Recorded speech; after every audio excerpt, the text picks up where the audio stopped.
विजया एकादशी फाल्गुन माह के कृष्ण पक्ष में आती है और इसका विशेष महत्व बताया गया है। इसे पापनाशिनी एकादशी भी कहा जाता है क्योंकि यह सभी पापों का नाश करने वाली मानी जाती है। पुराणों में कहा गया है कि इस व्रत को करने से व्यक्ति को विजय और सफलता प्राप्त होती है। इस दिन व्रती को प्रातः स्नान कर व्रत का संकल्प लेना चाहिए और भगवान विष्णु की पूजा करनी चाहिए। दिन भर उपवास रखकर भजन कीर्तन करना और कथा सुनना शुभ माना जाता है। रात्रि में जागरण करने से विशेष फल मिलता है। अगले दिन द्वादशी तिथि को व्रत का पारण किया जाता है। पौराणिक कथाओं के अनुसार भगवान श्रीराम ने भी लंका पर विजय प्राप्त करने के लिए विजया एकादशी का व्रत किया। प्राचीन काल में त्रेता युग में जब भगवान श्रीराम लंका पर आक्रमण करने जा रहे थे तो उन्हें समुद्र पार करने की चिंता हुई। तभी उन्होंने महर्षि वशिष्ठ से समाधान पूछा। महर्षि वशिष्ठ ने बताया कि यदि आप और आपकी सेना विजया एकादशी का व्रत करेंगे तो आपको विजय प्राप्त होगी। भगवान श्रीराम ने ऋषि की बात मानकर विधिपूर्वक विजया एकादशी का व्रत रखा। उन्होंने दिन भर उपवास किया, भगवान विष्णु की पूजा अर्चना की और रात्रि में जागरण किया। अगले दिन व्रत का विधिपूर्वक पारण किया। इस व्रत के प्रभाव से उन्हें लंका पर विजय प्राप्त हुई और वे माता सीता को रावण के बंधन से मुक्त कर सके। इस कथा से यह प्रमाणित होता है कि जो भी व्यक्ति सच्चे मन से विजया एकादशी का व्रत रखता है वह अपने सभी कष्टों से मुक्त होकर जीवन में सफलता प्राप्त करता है। विजया एकादशी की कथा विस्तार से इस प्रकार है। त्रेता युग में जब भगवान श्रीराम माता सीता की खोज में लंका जाने की तैयारी कर रहे थे तब वे समुद्र पार करने के उपाय सोच रहे थे। समुद्र बहुत विशाल और गहरा था जिसे पार करना कठिन था। श्रीराम इस समस्या को लेकर चिंतित थे। तब उन्होंने अपने गुरु महर्षि वशिष्ठ से इस कठिनाई का समाधान पूछा। महर्षि वशिष्ठ ने कहा, हे राम, यदि आप और आपकी वानर सेना विधिपूर्वक विजया एकादशी का व्रत करें और भगवान विष्णु की आराधना करें तो आपको विजय प्राप्त होगी। यह एकादशी अत्यंत पुण्यदायिनी है और समस्त पापों का नाश करने वाली मानी जाती है। इसके प्रभाव से सभी बाधाएं दूर होती हैं और मनोकामनाएं पूर्ण होती हैं। श्रीराम ने गुरु की आज्ञा को सहर्ष स्वीकार किया और समुद्र तट पर पूरे विधि विधान से विजया एकादशी का व्रत रखा। उन्होंने प्रातःकाल स्नान किया, व्रत का संकल्प लिया और पूरे दिन उपवास रखते हुए भगवान विष्णु की पूजा अर्चना की। रात्रि में भजन कीर्तन और जागरण किया। अगले दिन द्वादशी को उन्होंने व्रत का विधिपूर्वक पारण किया। इस व्रत के प्रभाव से भगवान श्रीराम की सभी बाधाएं दूर हो गईं। समुद्र ने उन्हें मार्ग प्रदान किया जिससे वानर सेना ने सेतु का निर्माण किया और वे लंका तक पहुंच सके। अंततः इस व्रत के पुण्य प्रभाव से श्रीराम ने रावण पर विजय प्राप्त की और माता सीता को मुक्त कराकर अयोध्या लौटे। इस कथा से यह प्रमाणित होता है कि विजया एकादशी का व्रत करने से व्यक्ति को सभी प्रकार की कठिनाइयों से मुक्ति मिलती है और वह अपने जीवन में सफलता प्राप्त करता है। यह व्रत न केवल पापों का नाश करता है बल्कि मोक्ष प्रदान करने वाला भी माना गया है। जो कोई सच्चे मन से इस एकादशी का पालन करता है उसे जीवन में हर कार्य में विजय प्राप्त होती है।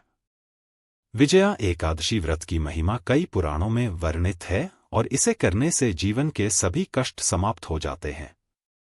एक अन्य कथा के अनुसार प्राचीन काल में एक राजा थे जिनका नाम युधिष्ठिर ने भगवान श्री कृष्ण से पूछा कि विजया एकादशी का महत्व क्या है और इसका पालन कैसे किया जाता है। तब श्री कृष्ण ने कहा कि यह एकादशी सभी पापों को नष्ट करने वाली और मोक्ष प्रदान करने वाली है।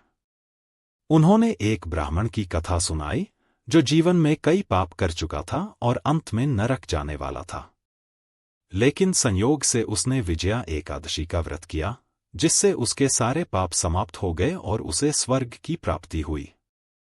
इस व्रत में भगवान विष्णु की पूजा की जाती है।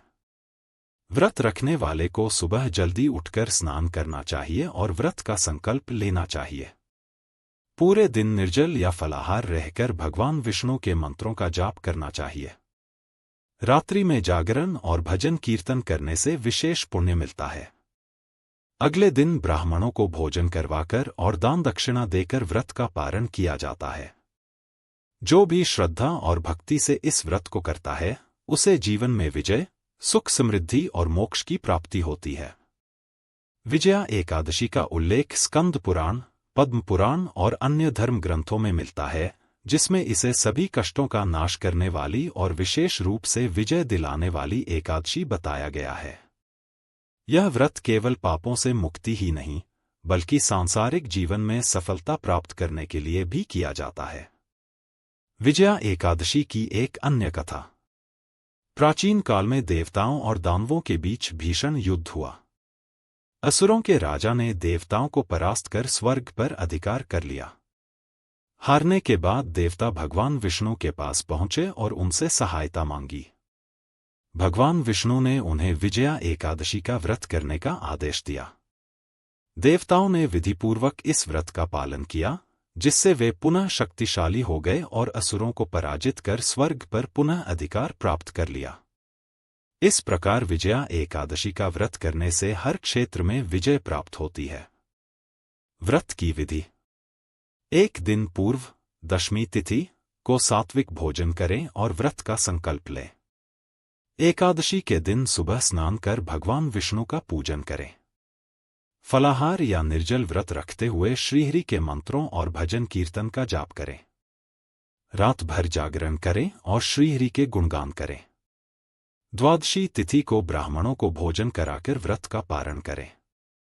इस व्रत को करने से मनुष्य के जीवन में आने वाली बाधाएं समाप्त हो जाती हैं, उसे हर कार्य में सफलता मिलती है और मृत्यु के पश्चात मोक्ष की प्राप्ति होती है। विजया एकादशी का उल्लेख विभिन्न पुराणों में किया गया है, जिसमें इसे विशेष रूप से विजय दिलाने वाला व्रत बताया गया है। यह एकादशी पापनाशिनी मानी जाती है और इसे करने से सभी कष्ट दूर होते हैं। कहा जाता है कि इस व्रत को करने से व्यक्ति अपने जीवन के सभी कार्यों में सफलता प्राप्त करता है और उसे मोक्ष की प्राप्ति होती है। एक अन्य कथा के अनुसार, प्राचीन काल में जब देवताओं और दानवों के बीच युद्ध हुआ था, तब असुरों ने देवताओं को परास्त कर स्वर्ग पर अधिकार कर लिया था। हारने के बाद सभी देवता भगवान विष्णु के पास पहुंचे और अपनी व्यथा सुनाई। तब भगवान विष्णु ने उन्हें विजया एकादशी का व्रत करने का आदेश दिया। देवताओं ने इस व्रत को पूरे विधि विधान से किया, जिससे उन्हें पुनः शक्ति प्राप्त हुई और उन्होंने असुरों को पराजित कर स्वर्ग पर पुनः अधिकार कर लिया। इस व्रत को करने के लिए दशमी तिथि को सात्विक भोजन करना चाहिए और एकादशी के दिन प्रातः स्नान कर भगवान विष्णु की पूजा करनी चाहिए। व्रती को पूरे दिन उपवास रखते हुए भगवान विष्णु के मंत्रों और भजन कीर्तन का जाप करना चाहिए। रात्रि में जागरण करना शुभ माना जाता है। अगले दिन द्वादशी तिथि को ब्राह्मणों को भोजन कराकर व्रत का पारण करना चाहिए।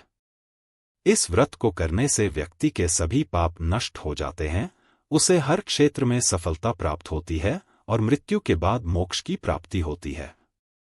यह व्रत विशेष रूप से उन लोगों के लिए लाभकारी होता है जो किसी बड़ी सफलता या विजय की इच्छा रखते हैं। भगवान श्रीराम ने भी लंका विजय से पूर्व इसी व्रत का पालन किया था, जिससे उन्हें सफलता प्राप्त हुई थी।